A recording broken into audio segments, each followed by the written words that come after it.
Hello guys, welcome back to my YouTube channel free online classes. Previous classes में हमने discuss की हैं C TET, UP TET, super TET में आने वाली कुछ थ्योरीज। काफ़ी इंपॉर्टेंट थ्योरीज हैं, वो देख लीजिएगा। अगर आपको पसंद आए तो मेरे चैनल को लाइक एंड सब्सक्राइब करना ना भूलिएगा। तो आज मैं आपके लिए लेकर आई हूँ लेसन प्लानिंग। काफ़ी इंपॉर्टेंट होती है लेसन प्लानिंग। बीएड में लेसन प्लानिंग बच्चों को दी जाती है करने के लिए, और वो जो माइक्रो टीचिंग करते हैं उनमें भी लेसन प्लानिंग ही होती है। और ये एक बहुत इम्पोर्टेंट है लेसन प्लानिंग करना। अगर आपको बीएड की डिग्री चाहिए तो आपको एक माइक्रो टीचिंग करनी होती है, जो कहीं ना कहीं लेसन प्लानिंग से ही बनती है। तो कई बच्चों को दिक्कत होती है लेसन प्लानिंग बनाने में। उनके लिए ये एक सॉल्यूशन है। मैंने आपको एक फुल लेसन प्लानिंग को डिस्क्राइब करके बताना है, और अगर आपको अच्छा लगता है तो देख लीजिएगा, और पीडीएफ भी मैं आपको प्रोवाइड कर दूंगी अगर आपको ये लेसन प्लानिंग अच्छी लगती है मेरी पढ़ाई हुई। तो जैसे कि मैंने इस लेसन प्लानिंग में आप देख सकते हैं, सबसे पहले हमने क्लास एंड सेक्शन लिखना होता है। तो आप जिस भी टीचिंग, मतलब ये एक तरीके से मैं क्या टीचिंग करने वाली हूँ इसका एक छोटा सा ब्यौरा होता है, बना लेते हैं आप जाने से पहले कि प्लानिंग करना। ये लेसन प्लानिंग इज लाइक कि क्या पढ़ाने वाले उस चीज़ की प्लानिंग कर रहे हैं हम। तो सबसे पहले आपको कौन सी क्लास को पढ़ाना है ये आप क्लास एंड सेक्शन में डाल दीजिएगा। सब्जेक्ट आप अपनी मर्जी से रखिएगा। अगर आप मैथ के टीचर हैं तो वहाँ पे सब्जेक्ट आपको मैथ की लेसन प्लानिंग करनी होगी, इंग्लिश के लिए इंग्लिश की करनी होगी। तो यहाँ पे मैंने आज हिंदी का सब्जेक्ट उठाया है, और उसका सब सब्जेक्ट है पद्य। तो आज हम पद्य पे करेंगे। तो हमारा जो सबसे पहले मैंने लिखा है टॉपिक। टॉपिक जैसे कि हमारा है झांसी की रानी। आज मेरी जो लेसन प्लानिंग है वो झांसी की रानी के टॉपिक पे है। उसके बाद हम कुछ टीचिंग पॉइंट्स लिखते हैं। टीचिंग पॉइंट्स बेसिकली होता क्या है? टीचिंग पॉइंट्स में आप ऑब्जेक्टिव्स लिखते हैं कि आपके क्या ऑब्जेक्टिव हैं इस लेसन को पढ़ाने के, क्या रीजन है कि आप इस लेसन को पढ़ाने जा रहे हो। तो जैसे कि मैंने इसमें 4 टीचिंग पॉइंट्स दिए हैं, यानी कि जनरल ऑब्जेक्टिव्स दिए हैं। एक, छात्रों में पद्य के प्रति रुचि उत्पन्न करना। मैं चाहती हूँ कि बच्चों का इंटरेस्ट बन जाए पद्य करने में या पद्य को समझने में। सेकंड है, छात्रों में काव्य सौंदर्य परखने की क्षमता का विकास करना। जैसे जब हम कविता सुनते हैं या फिर सुनते ही हैं, बेसिकली हम कविता सुनते हैं, खुद गाते भी हैं कविताओं को, तो उनके अंदर जो कहते हैं कि सौंदर्य दिखाई देता है, सिमिलीज यूज होती हैं, मेटाफर यूज होते हैं, वो जो है उनको परखने की एक एबिलिटी बच्चों में हम डेवलप कर सके, ये हमारा एक जनरल ऑब्जेक्टिव है। बाकी, छात्रों में वाचन कौशल का विकास करना, यानी कि बच्चों की स्पीकिंग स्किल्स, यानी जो स्टूडेंट्स होते हैं, छात्र होते हैं, उनकी स्पीकिंग स्किल्स अच्छी हो जाए। जब भी हम किसी को पद्य या गद्य पढ़ाते हैं तो उनमें हम यही चीज़ मैटर करवाते हैं कि उनकी टीचिंग स्किल्स, स्पीकिंग स्किल्स अच्छी हो जाए, वो अच्छे से बोल पाए। इसलिए जैसे कि हम पैराग्राफ देते हैं सबको। नेक्स्ट है मेरा फोर्थ, छात्रों के शब्द भंडार में वृद्धि करना, बच्चों की वोकेबलरी को बढ़ा देना। डिक्शनरी कहते हैं, बच्चों में भी एक डिक्शनरी होती है। जैसे मैं, जब हम बोल रहे होते हैं तो अगर हमारे पास वर्ड्स ही नहीं है तो वो वोकेबलरी हमारी अच्छी नहीं जाएगी। नेक्स्ट मैंने रखे हुए हैं इंस्ट्रक्शनल ऑब्जेक्टिव्स। हर लेसन प्लानिंग में जनरल ऑब्जेक्टिव्स जरूरी होते हैं लिखने, इंस्ट्रक्शनल ऑब्जेक्टिव भी होता है। बिना ऑब्जेक्टिव सेट के आप टीचिंग नहीं कर सकते। आप टीचिंग करने जा रहे हो और आपको ऑब्जेक्टिव्स ही नहीं पता है कि आप वहाँ पे पढ़ाने क्या वाले हो, बच्चों में किस चीज़ की डेवलपमेंट के लिए आप उस टॉपिक को पढ़ाने के लिए लेकर आए हो। नेक्स्ट, इंस्ट्रक्शनल ऑब्जेक्टिव मैंने 3 रखे हैं। अब जैसे कि instructional objective related with your topic, जैसे कि मैं रानी लक्ष्मीबाई के ऊपर दे रही हूँ, सॉरी। तो छात्रों को रानी लक्ष्मीबाई के जीवन का परिचय देना कि क्या था उनका जीवन, क्या उनकी लाइफ में था, कौन थी रानी लक्ष्मीबाई, इस पूरे का पूरे की हमने इंफॉर्मेशन देने के लिए, ये मेरा ऑब्जेक्टिव है। सेकंड ऑब्जेक्टिव है छात्रों को रानी लक्ष्मीबाई की वीरता का वर्णन करना। एंड थर्ड मेरा है छात्रों में देशभक्ति की भावना को जागृत करना। अब जैसे कि मैं डेवलपमेंट करना चाहती हूँ उनके अंदर देशभक्ति। तो नेक्स्ट है प्रीवियस नॉलेज। अब जब भी मैं लेसन प्लानिंग में सबसे पहले यही होता है कि आप जब भी किसी टॉपिक को टीचर पढ़ाने जा रहा होता है या आप पढ़ाने जा रहे हो एज अ टीचर, तो आपको उसकी थोड़ी सी प्रीवियस नॉलेज देखनी होगी related with that particular topic और सब्जेक्ट। आपको पता चल गया कि इस बच्चे के पास ये टॉपिक है या इस टॉपिक की जानकारी थोड़ी सी है, प्रीवियस नॉलेज है, तो उस प्रीवियस नॉलेज से कनेक्ट करके ही आप उसकी नई नॉलेज उसको प्रोवाइड करते हो। तो जैसे कि अब हमें पता चल गया है कि बच्चों को झांसी की रानी के बारे में थोड़ी सी जानकारी है। अब हम यही मानकर चलते हैं, कोई भी टीचर यही मान के चलता है जब भी कुछ पढ़ाने जा रहा होता है कि उस बच्चे को थोड़ी सी जनरल नॉलेज तो पर्टिकुलर चीज़ के बारे में होगी। रानी लक्ष्मीबाई के जीवन का परिचय पढ़ाने जा रहे हैं तो एटलीस्ट बच्चों ने ये तो सुना होगा कि झांसी की रानी थी, झांसी की रानी कहीं ना कहीं लड़ी थी, ये सब बच्चों को नॉलेज होगी। नेक्स्ट हम देख लेते हैं टीचिंग एड्स। टीचिंग एड्स काफ़ी इंपॉर्टेंट होते हैं। जब भी कोई टीचर जा रहा होता है, अगर वो विदाउट टीचिंग एड्स जा रहा है तो उसकी टीचिंग इफेक्टिव नहीं होती है।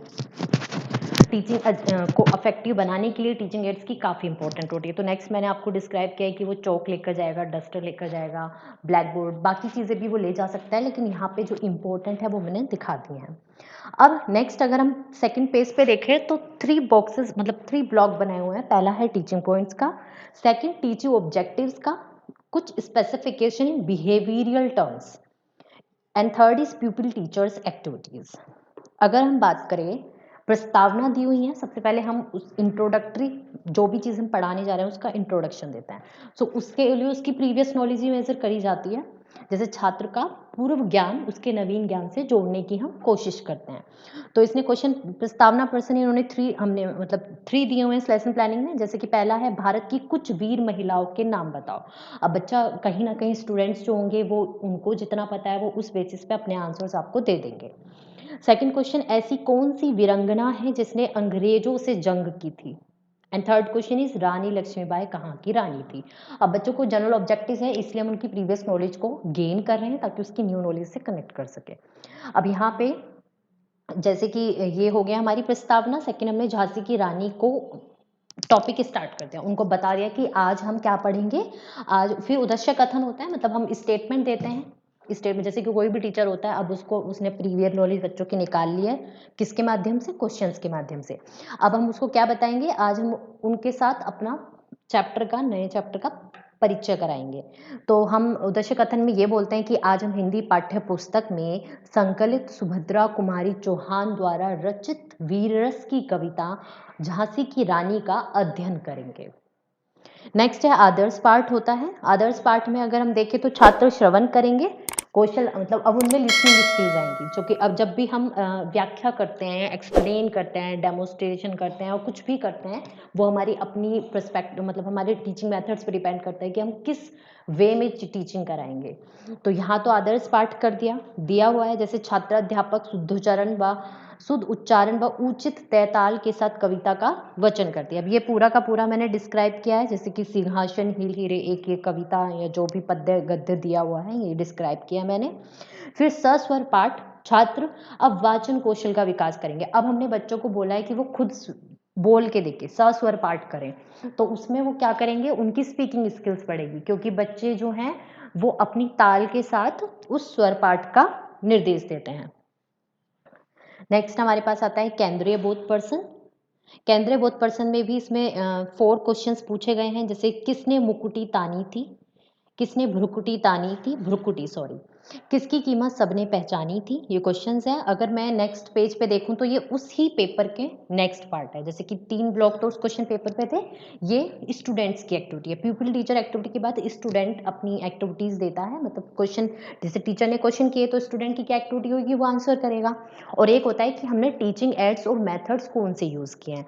तो जैसे कि आप सबसे पहले तो हम देख सकते हैं बच्चों ने आंसर दिए थे फोर्थ, जैसे जिनसे भी फोर्थ क्वेश्चन पूछे गए थे पीपल टीचर एक्टिविटीज़ में, तो स्टूडेंट्स ने आंसर दिए हैं। जैसे कि भारत की वीर महिलाओं में रानी लक्ष्मीबाई का नाम आता है, दुर्गावती का नाम आता है, इंदिरा का नाम आता है, गांधी का भी आता है। सेकंड क्वेश्चन का आंसर बच्चों ने दिया, रानी लक्ष्मीबाई ऐसी वीरांगना है जिन्होंने अंग्रेजों से युद्ध किया था। थर्ड, रानी लक्ष्मीबाई झांसी की रानी थी। अब जो उनसे फोर्थ क्वेश्चन पूछा जाता है वो प्रॉब्लमेटिक क्वेश्चन होता है कभी भी, और ये क्वेश्चंस जो पूछे जाते हैं इंट्रोडक्टरी क्वेश्चन वो जिगजैग फॉर्म में पूछे जाते हैं, यानी कि पहला क्वेश्चन दूसरा क्वेश्चन पहले क्वेश्चन से रिलेटेड होना चाहिए। आपको एक सिंक्रोनाइजेशन में क्वेश्चंस रखने हैं रिलेटेड विद दैट उनकी प्रीवियस नॉलेज से। आप ऐसे नहीं कर सकते कि आप उसको रानी लक्ष्मीबाई का पढ़ा रहे हो और उससे इंट्रोडक्टरी क्वेश्चन आपने पूछ लिया है किसी दूसरी का, जैसे रजिया सुल्तान का पूछ लिया, तो ऐसा नहीं है। आपको जिस क्वेश्चन को जिगजैग फॉर्म में रखना है और एक रिलेटेड कंटेंट से ही वो क्वेश्चंस होने चाहिए। तो बच्चे ने आंसर दे दिया। अब जब भी आप स्टेटमेंट देता है, जब भी कोई टीचर ही बताता है कि आज वो क्या पढ़ाने वाला है, स्टेटमेंट ऑफ एम देता है, तो उस टाइम पे बच्चे सिर्फ सुनते हैं, तो वहाँ पे भी उनकी लिसनिंग स्किल्स अच्छी हो रही होती है। अब प्रश्नोत्तर विधि, जब भी इंट्रोडक्टरी क्वेश्चन होते हैं तो क्वेश्चन आंसर मेथड यूज होता है उसमें, जैसे कि मैंने लिखा हुआ है प्रश्नोत्तर विधि। अब हम नीचे देख सकते हैं ब्लैक बोर्ड गिवन है, जिसमें ब्लैक बोर्ड में टीचर ने ये एक्टिविटी की है कि उन्होंने विषय बताया कौन सा है, दिनांक डाली है, वो 4th कक्षा को पढ़ाने वाले हैं, और ये चीज़ें झांसी की रानी का पद्य पढ़ाएंगे, कवित्री जिनकी है सुभद्रा कुमारी चौहान। अब नीचे भी हम देख सकते हैं जैसे कि बाकियों में एक्टिविटीज़ में बच्चे जब स्वसर पाठ कर रहे थे तो वो स्पीकिंग वाचन विधि होती है जिसको स्पीकिंग स्किल्स को डेवलप करने के लिए किया जाता है।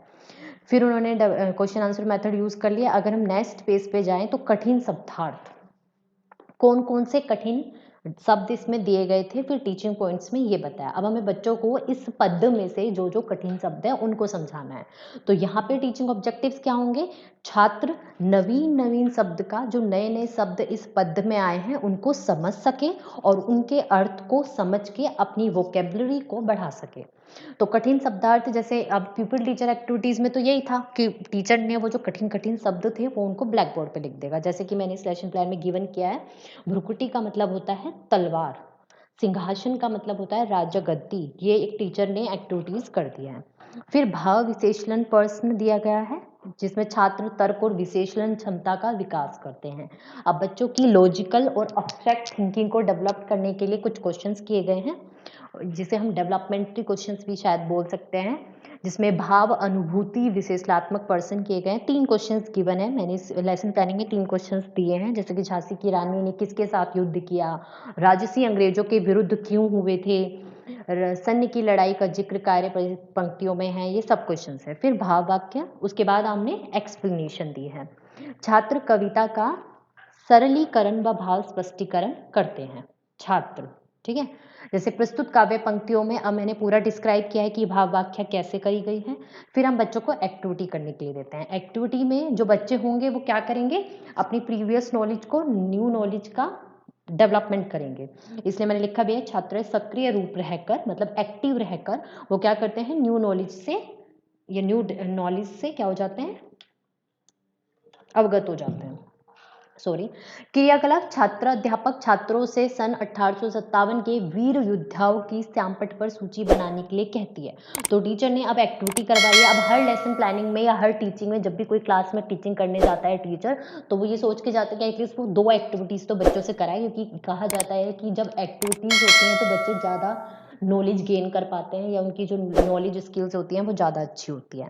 छात्र अध्यापक छात्रों से सन 1857 की ये एक्टिविटीज़ करा ली हैं। अब इसमें क्या है, बच्चों ने क्वेश्चंस के आंसर दिए क्वेश्चन आंसर मेथड थ्रू के, और हम एक्टिविटीज़ भी देख सकते हैं। बच्चों ने बताया भी है अपनी पुस्तिका में जो लिखे थे या ब्लैक बोर्ड पे जाकर उन्होंने जो चीज़ें लिखी हैं कि कौन कौन से थे वीर योद्धा जो 1857 में सम्मिलित थे।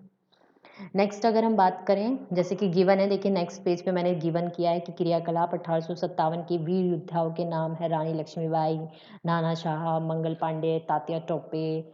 ये सब आप दे सकते हो जितने भी आपके पास आपको मतलब नॉलेज है जिनके बारे में।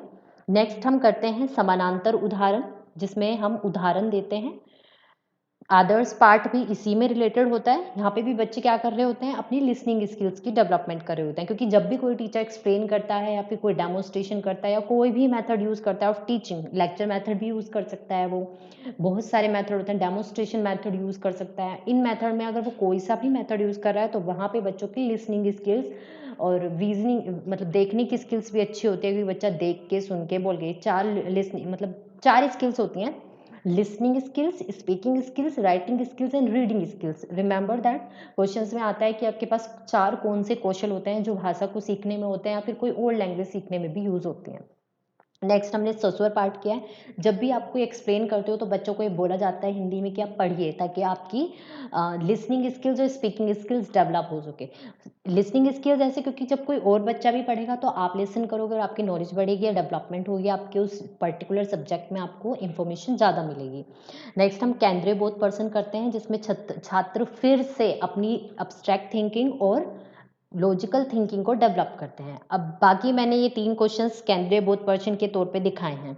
फिर से अब देखिए हर लेसन प्लानिंग में 3 डेवलपमेंट्री क्वेश्चन कहे जाते हैं। 3 मतलब 6 हो गए, 2 2 2, और इसी तरीके से 2 एक्टिविटीज कही जाती है। उनके लिए अगर आप पद पढ़ा रहे हो तो सेम ऐसे ही है, क्योंकि मैंने 2 पद लिए हैं तो दोनों के मुझे कठिन शब्दार्थ दिखाने हैं।